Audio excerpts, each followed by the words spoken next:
அவன் பெரிய பிக் பாஸ்ல வந்து அவன் பெரிய இவனா வெயிட் பண்ண மாட்டானா அப்படின்னு கேட்டிருக்கான். சூடான காஃபி எடுத்து என் தம்பி மூஞ்சில ஊத்திட்டான். ஒரு அண்ணனா நான் என்ன ப்ரோ பண்ணும், வந்து பிடிக்கிறேன், என்னை தள்ளி விட்டுட்டு எல்லா இடம் நிகத்தால கீறிட்டு இப்ப நான் அவங்களை தள்ளி விட்டேன்னு சொல்றேன். இதுல அவர் சொல்றாரு நான் ஜட்ஜோட பையன், எனக்கு என்ன செய்யணும்னு தெரியும் அப்படின்னு சொல்றாரு. சார் ஜட்ஜோட பையன் நான் என்ன சார் பண்றது?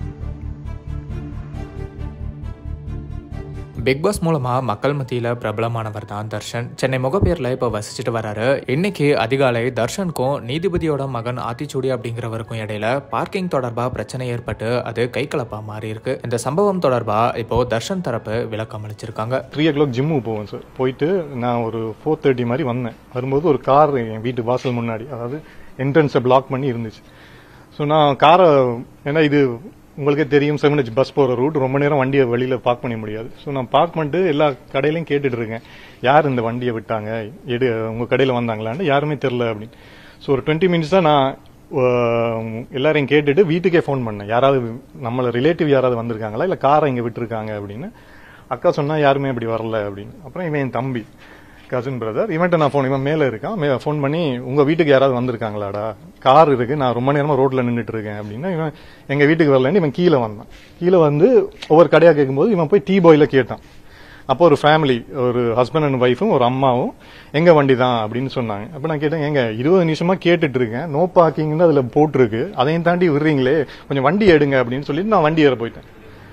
அப்ப என் தம்பிட்ட அவ கேட்டிருக்கா, அவன் பெரிய பிக் பாஸ்ல வந்து அவன் பெரிய இவனா வெயிட் பண்ண மாட்டானா அப்படின்னு கேட்டிருக்கான். அப்ப என் தம்பி கேட்டிருக்கான், ஏங்க உங்கள்ட்ட அவர் மரியாதையா தானே கேட்டாரு வண்டி எடுங்கன்னு.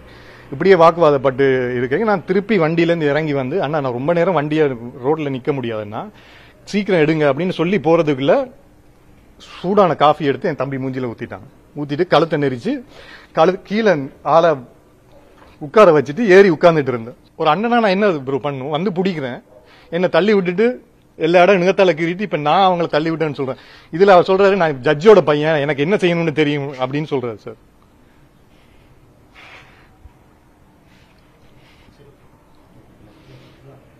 இல்ல சார், இது ஏதாவது ஒரு பிரச்சனை இப்படியே ஜட்ஜோட பையன் நான் என்ன சார் பண்றது? என் வீட்டுக்கு முன்னாடி வண்டியை நிப்பாட்டிட்டு எடுக்க மாட்டாரு, நான் ஜட்ஜோட பையன் என்ன பண்ணணும்னு தெரியும்னு சொன்னா. அதுக்கப்புறம்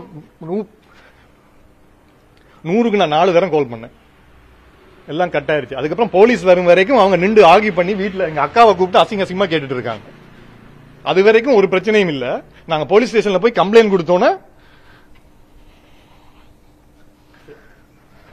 சண்டை முடிஞ்சதுக்கு அப்புறம் நின்று பேசிட்டு இருக்காங்க. சார் அப்பெல்லாம் நெஞ்சு வலி வரலையா சார்? 2 hours 3 hours பேசிட்டு இருக்காங்க எங்களோட அசிங்க அசிங்கமா. எங்க அக்காவை கூப்பிட்டு கெட்ட கெட்ட வார்த்தையா பேசிட்டு இருக்காங்க. இதுல ஒரு 50 பேர் நின்று இருக்காங்க. யாராவது ஒருத்தர் சொல்லிட்டு நாங்க ஏதாவது பண்ண ஒண்ணு. இதுல வாசலே நின்று வண்டி எடுக்க மாட்டேன், நான் ஜட்ஜோட பையன், உனக்கு நான் யாருன்னு காட்டுறேன்னு சொல்லி நின்றுட்டு இருக்காரு. எங்க அக்கா வந்து கையெடுத்து கும்புற கெட்ட வார்த்தையெல்லாம் அந்த அம்மா பேசுறாங்க.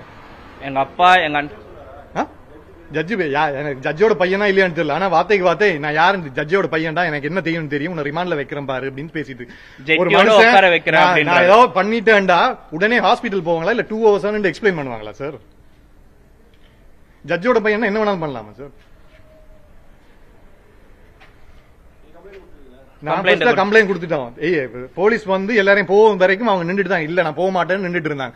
அதுக்கப்புறம் நான் ஸ்ட்ரைட்டா கம்ப்ளைண்ட் கொடுத்துட்டு ஹாஸ்பிட்டல்ல போய் டிடி இன்ஜெக்ஷன் போட்டு வரைக்கும் ஒரு இதுவும் இல்ல. இப்ப அது திடீர்னு அவங்க ஹாஸ்பிட்டல் அட்மிட் பண்ணிட்டு ஏதோ பண்ணிட்டு கேஸ் போட்டுட்டு இருக்காங்களா, எனக்கு என்னன்னே புரியல. சரி, இப்ப இது வந்து காமன் மேனுக்கு நீங்க நடந்ததுக்கு நீங்க சொல்றீங்க, எப்படி வருதுன்னு நான் கேக்குறேன். இல்ல இப்ப இதுவே வந்து மீடியா பர்சன்ட்றதால 60 பேர் இருந்தாங்க. யாராவது ஒருத்தர் சொல்லிட்டு நான் கை வச்சேன், இல்ல என் தம்பி கை வச்சான்னு. ஜிம் போயிட்டு வீட்டுக்கு வந்த தர்ஷனோட காரை பார்க் பண்ண கொண்டு வரப்போ வீட்டோட கேட் முன்னாடி வேற ஒரு கார் நிறுத்தப்பட்டிருக்கு. அப்போ அந்த காரோட ஓனரை 20 நிமிஷம் தேடினதாகவும், அதுக்கப்புறம் தர்ஷனோட தம்பி அங்க பக்கத்துல இருக்கிற டீ கடையில ஃபேமிலியோட இருந்த கார் ஓனரை கண்டுபிடிச்சு காரை எடுக்க சொல்லியிருக்காரு. அப்போ அந்த நபர் காரை எடுக்க முடியாதுன்னு சொல்லி பிரச்சனை பண்ணி மேலும் தர்ஷனோட தம்பி முகத்துல சூடான காஃபியை ஊத்தி தடுக்க வந்த தர்ஷனையும் தாக்கி பெரிய பிரச்சனை பண்ணிருக்காங்கன்னு குற்றம் சாட்டியிருக்காரு. அப்படி சொன்னது கிளியரா நீங்க கேட்டிருப்பீங்கன்னு நினைக்கிறேன். ஏன்னா நான் அவ்வளவு நேரமா நான் கேட்டு இருந்த மாதிரி ரெக்வஸ்ட் தான் பண்ணது. நாங்க எதுவுமே அங்க ஆஷா நாங்க பேசவே இல்லை. பேசுறதுக்கு முன்னாடி மேல வந்து அவர் புஷ் பண்ணிட்டே வந்தவர், ஹஸ்பண்ட் வந்து புஷ் பண்ணிட்டு கை மேல வேலை வச்சுட்டே வந்தார். நான் சொன்ன கை ஏன் மேல வைக்கிறீங்க, நான் வாயில தானே பேசிட்டு இருக்கேன். பேசிட்டு இருக்கும் போது அவங்க லேடி வந்து டக்குன்னு சுடு காஃபி, அவங்க குடிச்சிட்டு இருந்த காஃபி அப்படியே எடுத்து மூஞ்சில ஊத்துறாங்க. ஸோ மூஞ்சில ஊத்துனதுக்கு அவங்க கையை தான் நான் பிடிச்சது. இப்போ நீங்க ஒருத்தவங்க குத்த வராங்க ஏதாச்சும் வந்தாங்கன்னா நீங்க தற்காப்புக்கு என்ன பண்ணுவீங்க, கை தடுக்க தானே செய்வீங்க. அந்த மாதிரி தான் நான் தடுத்தது, கையை பிடிச்ச உடனே அவர் ஹஸ்பண்ட் வந்து கழுத்தை பிடிச்சிட்டு அப்படியே எனக்கு கீழே படுக்க போட்டு மேலே ஏறி உட்காடுறாரு. நாங்க மேல எந்த ஒரு அடியும் எதுவுமே நாங்க பண்ணவே இல்லை. அப்ப வந்து எல்லாருமே எங்க வீட்டை சுத்தி இருக்கவங்க, கடையில இருக்கவங்க எல்லாருமே அவர் மேல உட்கார்ந்தவரை மேல தூக்கி தான் விட்டாங்க. அப்ப தர்ஷன் வந்து தூக்கலாம் செஞ்சாரு.